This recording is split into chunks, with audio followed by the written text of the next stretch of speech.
മനുഷ്യ കണ്ടുപിടുത്തങ്ങളിൽ അതുല്യമായതത്രേ വിവരസാങ്കേതിക വിദ്യയുടെ നൂതന കാൽവെപ്പുകൾ. ഈ വല വല്ലാത്തൊരു വലയാണ്. വലയുടെ വിലയറിയുന്നവർക്ക് വലയുടെ മൂല്യവും അറിയും, മൂല്യമറിയുന്നവർക്ക് വലയുടെ വിലയും അറിയും. ഈ വാരം ചർച്ചയായത് കാണാക്കാഴ്ചകളായിരുന്നു. മുഖപുസ്തകം വഴിയും ഈ വിലാസം വഴിയും നിരവധി വീഡിയോകൾ പങ്കുവെക്കപ്പെട്ടു. അവയിൽ നിന്ന് ഏതാനും ചില കാഴ്ചകൾ എടുത്തുകൊണ്ട് ഈ ലോകത്തിൻ്റെ മറ്റൊരു അധ്യായം ആരംഭിക്കുന്നു. എല്ലാ സഹയാത്രികർക്കും ഹൃദയപൂർവ്വം സ്വാഗതം.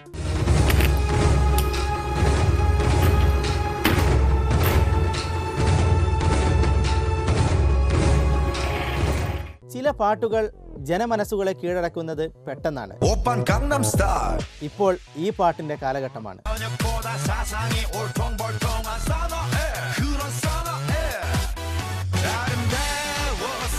എവിടെ നോക്കിയാലും ഈ പാട്ടേ കേൾക്കുന്നുള്ളൂ, എവിടെ നോക്കിയാലും ഇതിന്റെ ദൃശ്യങ്ങളെ കാണുന്നുള്ളൂ.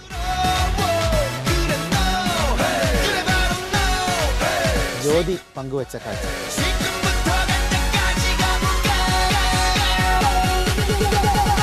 എന്നാൽ ഈ ലോകത്തിന് വിഷയം അതൊന്നുമല്ല. ഒരു കലാകാരന്റെ മനസ്സിൽ വിരിഞ്ഞ ഈ ഗാനത്തിന്റെ മറ്റൊരു ദൃശ്യാവിഷ്കാരമാണ് നാം കാണാൻ പോകുന്നത്.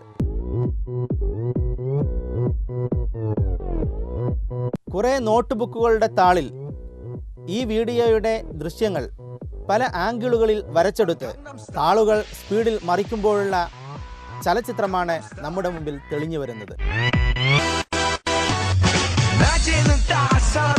인간적인 여자 커피 한 잔에 여유를 아는 품격 있는 여자 밤이 오면 심장이 뜨거워지는 여자 그런 반전 있는 여자 너는 선호해 낮에는 너만큼 따사로운 그런 선호해 커피 식기도 전에 원샷 때리는 선호해 밤이 오면 심장이 터져버리는 선호해 그런 선호해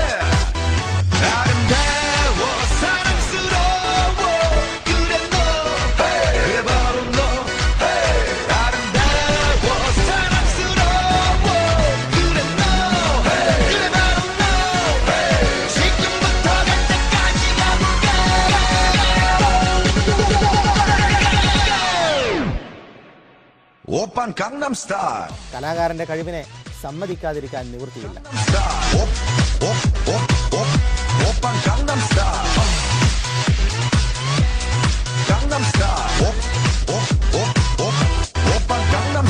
സൗദി അറേബ്യയിലെ തെരുവുകളിൽ ഫുട്ബോളുകൾ കൊണ്ട് അഭ്യാസ പ്രകടനം കാഴ്ചവെച്ച് ഏവരുടെയും പ്രശംസ പിടിച്ചു പറ്റിയ ഈ ബംഗാളി യുവാവ് ഏറെ കൗതുകമുണർത്തുന്നു. കാഴ്ച പങ്കുവെക്കുന്നത് സിംന സാദിഖ്.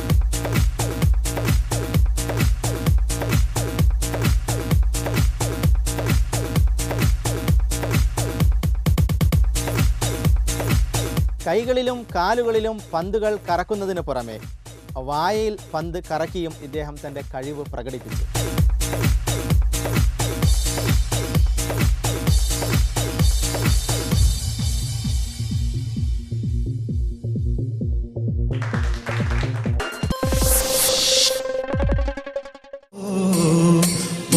ഇത് കാളവണ്ടി.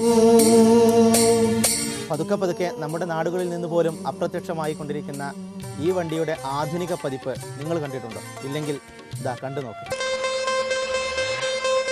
ഇതാണ് സാധനം. ആരും ചിരിക്കാതെ കണ്ടു നോക്കുക. സായിപ്പിനും കാണുമല്ലോ കാളവണ്ടിയിൽ കയറാൻ ഒരാഗ്രഹം എന്ന അഭിപ്രായത്തോടെ രശ്മി രച്ചു പങ്കുവച്ച അമേരിക്കൻ കാളവണ്ടിയാണിത്.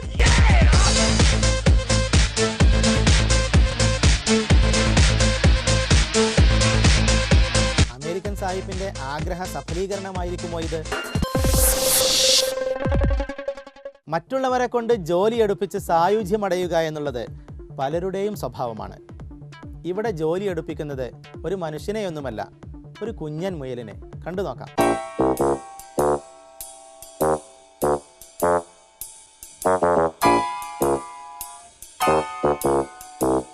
കത്തിന്റെ കവർ തുറക്കുന്ന ഈ മുയൽ കാഴ്ച പങ്കുവച്ചത് രോഹിത്.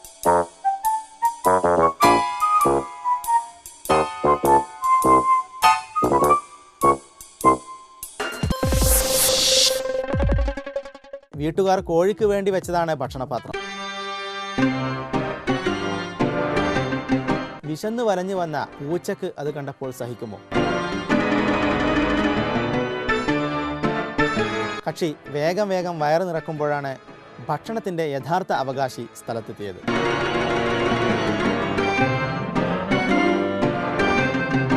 ജന്മശത്രുവിൻ്റെ പക്കലാണ് പാത്രം. പക്ഷേ അവനെപ്പോലെ തനിക്കും വിശന്ന് കുടല് കരിയുന്നുണ്ടല്ലോ. എന്തു ചെയ്യും?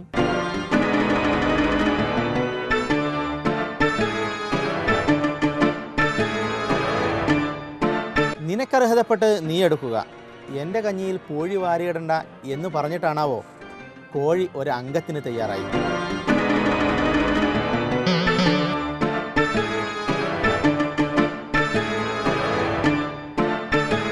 സധൈര്യം ഉറച്ചു നിന്നപ്പോൾ ശത്രു പേടിച്ച് പിന്മാറുകയും ചെയ്തു.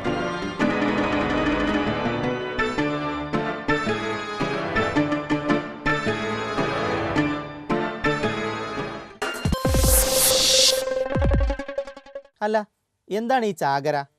നിങ്ങൾ ചാകര കണ്ടിട്ടുണ്ടോ? കണ്ടിട്ടില്ലെങ്കിൽ ഈ ചാകര ഒരു കാണേണ്ട കാഴ്ച തന്നെയാണ്. ഷംനുവാണ് ഈ കാഴ്ച പങ്കുവച്ചത്.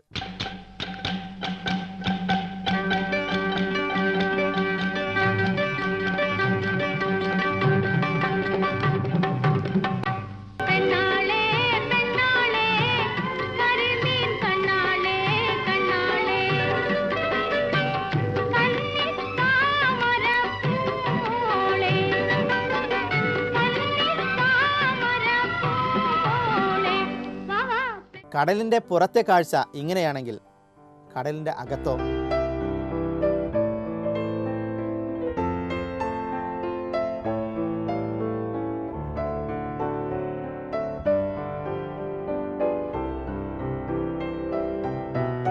സുതാര്യമായ തലയുള്ള ഒരു മത്സ്യത്തിനെ കാണിച്ചു തരികയാണ് ഈ ലോകത്തിൻ്റെ കൂട്ടുകാരി Anjali.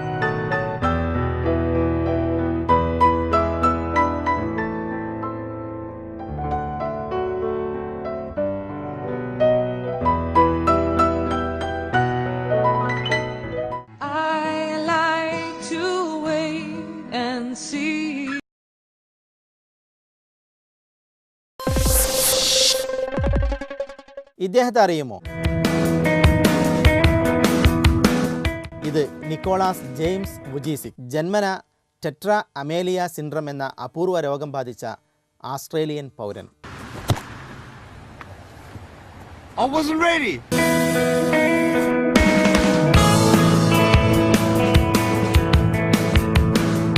I have no arms and no legs, but I'm very thankful that I have my little chicken drumstick here.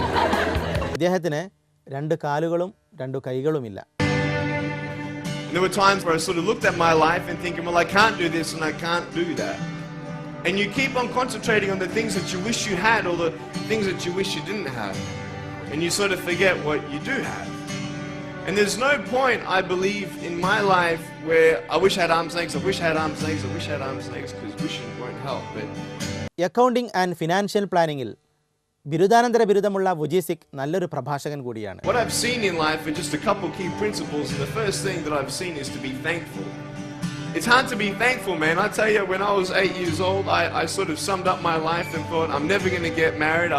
I'm not going to have a job. I'm not going to have a life. കഷ്ടപ്പാടുകളെയും പ്രതിസന്ധികളെയും പൊരുതി തോൽപ്പിച്ച വുജിസിക് തന്റെ motivation ക്ലാസുകളിലൂടെ ജനശ്രദ്ധ ആകർഷിക്കുന്നു. How come you smile so much?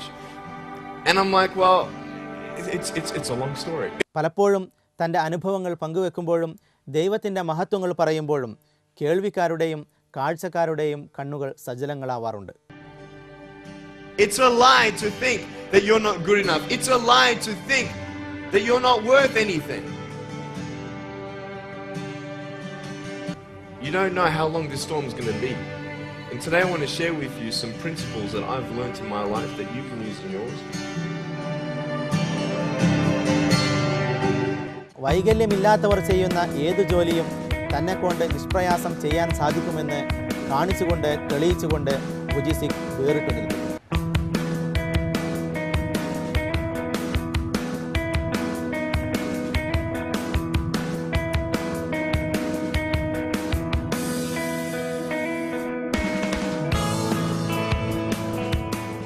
പൂർണ്ണമായി എല്ലാ അവയവങ്ങളും ഉണ്ടായിട്ടും അലസന്മാരായി ജീവിക്കുന്നവർക്കുള്ള പാഠമാണ് നിക്കോളാസ്. ചില പ്രതിഭകൾ അങ്ങനെയാണ്. മൊട്ടിൽ നിന്ന് വിരിയും മുമ്പേ അവർ എല്ലാം മനഃപ്പാടമാക്കി കളയും.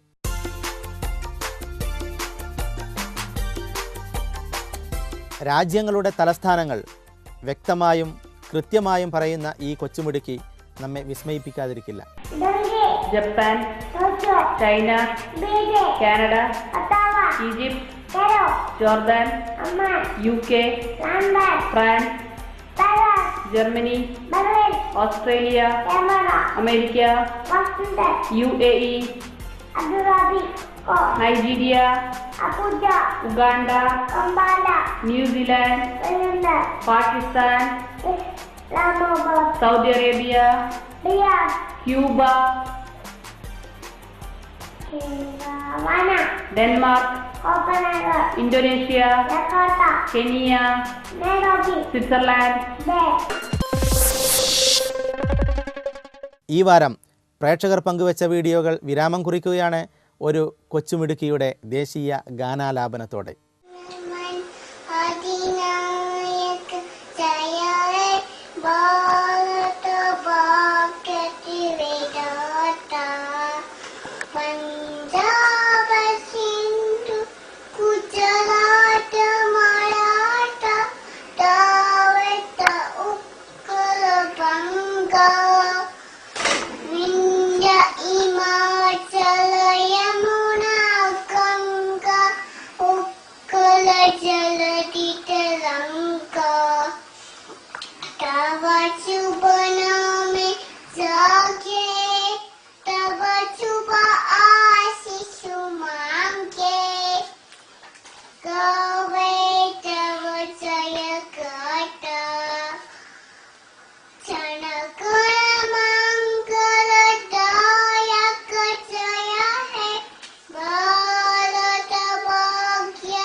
കാഴ്ചകൾ അവസാനിക്കുന്നില്ല.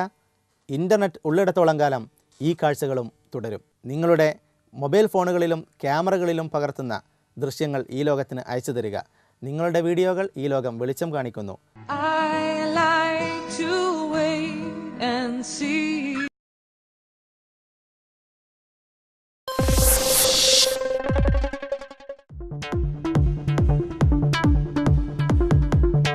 ബ്ലോഗർ ഓഫ് ദി വീക്കിൽ ഇന്ന് നമ്മോടൊപ്പം ശ്രീ ഷെരീഫ് കൊട്ടാരക്കര.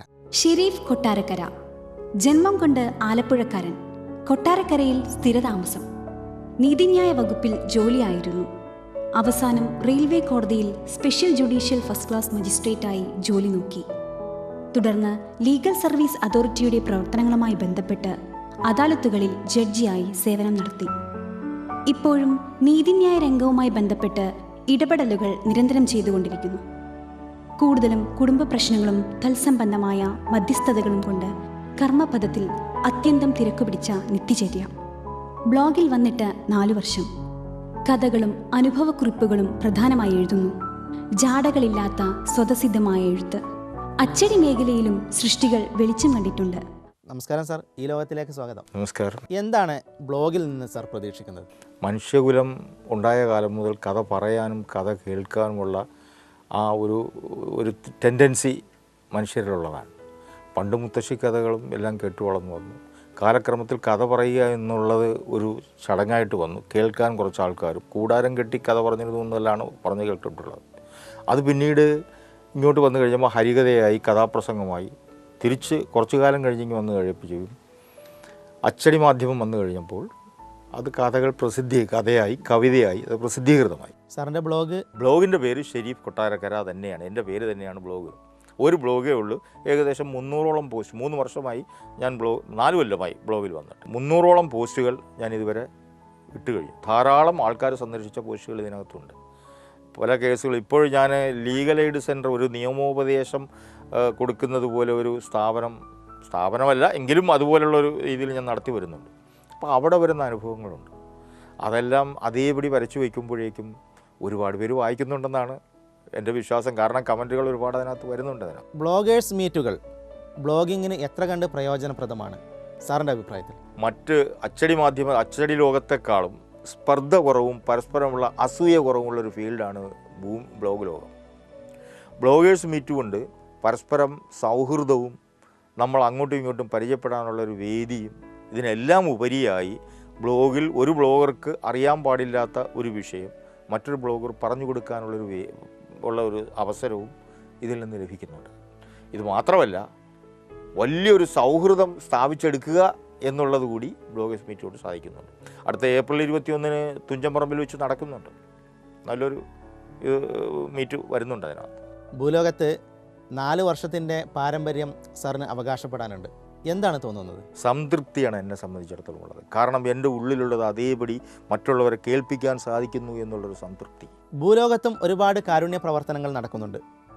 എന്നാൽ ഭൂലോകത്ത് നടക്കുന്ന കാരുണ്യ പ്രവർത്തനങ്ങളും ഭൂലോകത്ത് നടക്കുന്ന കാരുണ്യ പ്രവർത്തനങ്ങളും താരതമ്യം ചെയ്യുമ്പോൾ എന്താണ് ഒരു വ്യത്യസ്തത? മറ്റുള്ളിടത്ത് ഈ കാര്യമായിട്ട് ഇറങ്ങുകയാണെങ്കിൽ അത് തട്ടിപ്പാണ് പറ്റിപ്പാണെന്ന് പറയുന്ന ഒരു അവസ്ഥാവിശേഷം ഇന്ന് സംജാതമായിട്ടുണ്ട്. പക്ഷേ ഈ ബ്ലോഗ് ലോകത്തെ സംബന്ധിച്ചിടത്തോളം യഥാർത്ഥത്തിൽ പരിചയപ്പെടുത്തുന്നത് പരിചയമുള്ളൊരു ബ്ലോഗറായിരിക്കും ഒരു വിഷയം കൊണ്ടുവരുന്നത്. ഇപ്പോൾ ഈ കൂട്ടത്തിൽ തന്നെ ഞങ്ങളുടെ ഒരു സ്നേഹിതനുണ്ട്. പേര് അയാൾക്ക് ബുദ്ധിമുട്ടാകുമെന്ന് കരുതിക്കൊണ്ട് ഞാൻ പേര് പറയുന്നില്ല. അയാൾക്കൊരു ഇത് തുടങ്ങണം. അയാളുടെ അരയ്ക്ക് കീഴെ തളർച്ച അനുഭവപ്പെട്ടു വരുന്ന ഒരാളാണ്. അപ്പോൾ അയാൾക്ക് ഇരുന്ന് ജോലി ചെയ്യാൻ തക്ക വിധത്തിലുള്ളൊരു സ്ഥാപനം തുടങ്ങും, ഒരു വ്യവസായം തുടങ്ങണം. 2 ലക്ഷം രൂപ അയാൾ എസ്റ്റിമേറ്റ് ഇട്ടു. ഓരോ 2-3 ആഴ്ചകൾ കൊണ്ട് ആ പൈസ പിരിക്കാനും അയാൾക്ക് കൊടുക്കാനും അയാളുടെ ഈ കോഴിക്കോട് കണ്ണൂർ എവിടെയാണെന്ന് തോന്നുന്നുണ്ട് അത് ഉദ്ഘാടനം ചെയ്യാനും സാധിച്ചു. അതിൻ്റെ ഒരു ഉദാഹരണമായിട്ട് ഞാൻ പറഞ്ഞതാണ്. പിന്നെ ഒരുപാട് ബ്ലോഗേഴ്സ് ശാരീരിക അവശതകൾ അനുഭവിക്കുന്നവർ, ഒരാൾ ആക്സിഡൻറ്റ് പറ്റി പരിക്ക് പറ്റി ജീവിതത്തിൽ ചലിക്കാൻ ശേഷിയില്ലാതെ കഴിയുന്നവരുണ്ട്. പിന്നീട് ജന്മനാ തന്നെ നടക്കാൻ കഴിവില്ലാത്തവരുണ്ട്. എനിക്ക് തോന്നുന്നത് ഈ മറ്റുള്ളവരുടെ വേദനകൾ അറിയുകയും ഇതേപോലെ കാരുണ്യ പ്രവർത്തനത്തിൽ ചൂണ്ടിക്കാണിച്ചു കൊടുക്കുകയും ചെയ്യുന്നത് അവരെ പോലുള്ള ആൾക്കാരാണ് കൂടുതലുമെന്ന് എനിക്ക് തോന്നുന്നു. അവരെല്ലാം ബ്ലോഗേഴ്സാണെന്നതാണ് അതിനകത്ത് മറ്റു ലോകത്തിൽ നിന്ന് വ്യത്യസ്തം. അതാണ് കാരണം. മറ്റ് ഭൂലോകത്തിൽ ഒരു പാവപ്പെട്ടവന് ബുദ്ധിമുട്ടാതെ ഉണ്ടെങ്കിൽ അവനെടുത്ത് പറഞ്ഞാൽ അതിനൊരു അംഗീകാരം കാണുകയില്ല. ഇവിടെ അതല്ല. ഇതേ അനുഭവിച്ചുകൊണ്ടിരിക്കുന്നവർ തന്നെയാണ് അവരുടെ ദുഃഖം ഇന്നയാൾ ഇന്നതുപോലെയാണെന്ന് പറയുന്നത് വിശ്വസിക്കാൻ സഹപ്രവർത്തകരുണ്ട്, ബ്ലോഗേഴ്സുണ്ട്. ഉടൻ തന്നെ ഞങ്ങളത് ബ്ലോഗിൽ കൂടി അങ്ങ് പബ്ലിഷ് ചെയ്യും. ഉടൻ തന്നെ സഹകരണം ലഭിക്കുകയും ചെയ്യുന്നുണ്ട്. ഹാറൂൺ എന്ന് പറയുന്ന ഒരാളാണ് ഇതിന് പ്രമുഖനായിട്ട് ഇപ്പോൾ നിൽക്കുന്നത്. അദ്ദേഹത്തിൻ്റെ അരയ്ക്ക് കീഴെ തളർന്നിട്ട് വർഷങ്ങളായി. പക്ഷെ അദ്ദേഹം അവിടെ കിടന്നുകൊണ്ടാണ് കാരുണ്യ പ്രവർത്തനം നടത്തുന്നത്. പിന്നെ ഒരു SM സാദിഖുണ്ട്. എല്ലാം ഇതിനെല്ലാം ഞങ്ങൾ സഹകരിക്കുന്നു എന്നുള്ളതാണ്. ബ്ലോഗ് രംഗം ഒന്നുകൂടി ജനശ്രദ്ധയാകർഷിക്കാൻ ഇനി എന്തെങ്കിലും ചെയ്യേണ്ടതായിട്ടുണ്ടോ? ഇനിയുള്ള കാലം ബ്ലോഗേഴ്സിൻ്റെ തന്നെയാണ്. ആര് എന്തു പറഞ്ഞാലും ഇനിയുള്ള കാലം ബ്ലോഗേഴ്സിൻ്റെ തന്നെയാണ്. അതിൽ ബ്ലോഗേഴ്സ് ചെയ്യാനുള്ളത് അവർ അച്ചടി മാധ്യമത്തിൻ്റെ പുറകെ പോകാതെ ബ്ലോഗ് ലോകത്തിൽ തന്നെ അവരുടെ സൃഷ്ടികൾ പബ്ലിഷ് ചെയ്യുക എന്നുള്ളതാണ് ആദ്യം അവർ ചെയ്യേണ്ട കടമ. അച്ചടി മാധ്യമങ്ങളും ബ്ലോഗ് രംഗവും രണ്ടും താരതമ്യപ്പെടുത്തുമ്പോൾ ബ്ലോഗിങ്ങിനുള്ള പ്രസക്തി അതെന്താണ്? അച്ചടി മാധ്യമത്തിൽ ഒരു എഡിറ്ററുടെ കാരുണ്യത്തിന് വേണ്ടി നമ്മൾ കാത്തിരിക്കണം. ബ്ലോഗ് എഴുത്തിൽ എഡിറ്ററുടെ ആവശ്യമില്ല. എഡിറ്ററോട് നീ മാറി നിൽക്ക്, എഡിറ്ററെ മാറി നിൽക്ക്, എൻ്റെ സ്വാതന്ത്ര്യമായിട്ട് എനിക്ക് എൻ്റെ ഉള്ളിലുള്ളത് പബ്ലിഷ് ചെയ്യാൻ സാധിക്കും എന്നുള്ളതാണ് വ്യത്യാസം എന്ന് പറയുന്നത്. ഏറ്റവും ശ്രദ്ധേയമായ കഥ ഏതായിരുന്നു? ബ്ലോഗിലെ കഥ ഞാനത് പ്രസിദ്ധപ്പെടുത്തിയതിൽ ഒരെണ്ണം എൻ്റെത് ഇന്നലെ പെയ്ത മഴ എന്നും പറഞ്ഞൊരു കഥ പ്രസിദ്ധീകരിച്ചിരുന്നു. അത് പിന്നീട് ഒരു പത്രത്തിൻ്റെ വാരാന്ത്യ പതിപ്പിലും വന്നിട്ടുണ്ട് ആ കഥ. അതാണ് ഏറ്റവും പ്രസിദ്ധമായ ഒരു കഥയായി വന്നത്.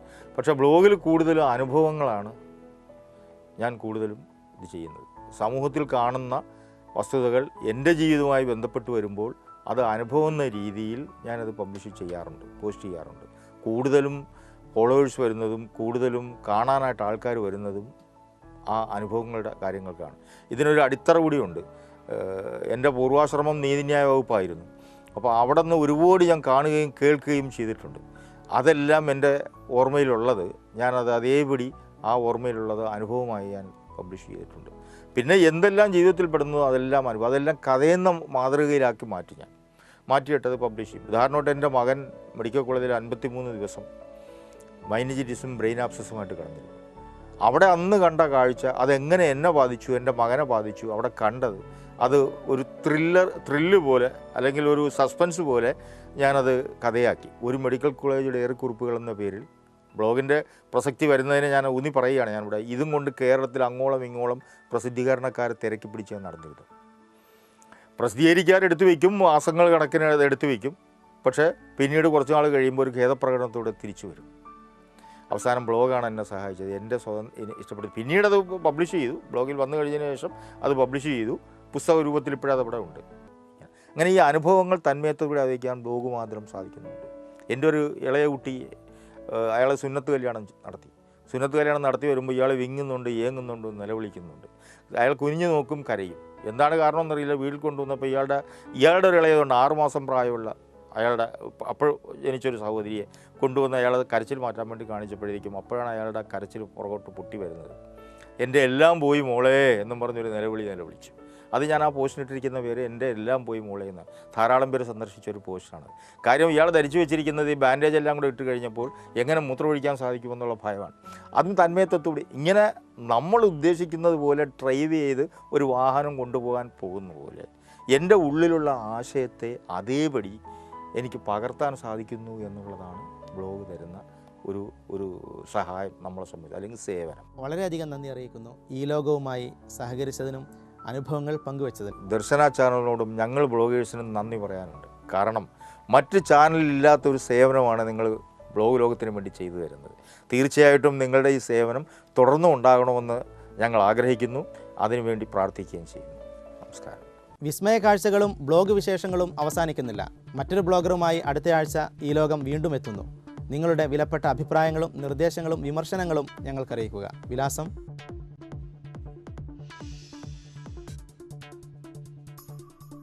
ഈ ലോകത്തിൻ്റെ മറ്റൊരു അധ്യായവുമായി അടുത്തയാഴ്ച നമുക്ക് വീണ്ടും കണ്ടുമുട്ടാം. അതുവരെ നന്ദി, നമസ്കാരം.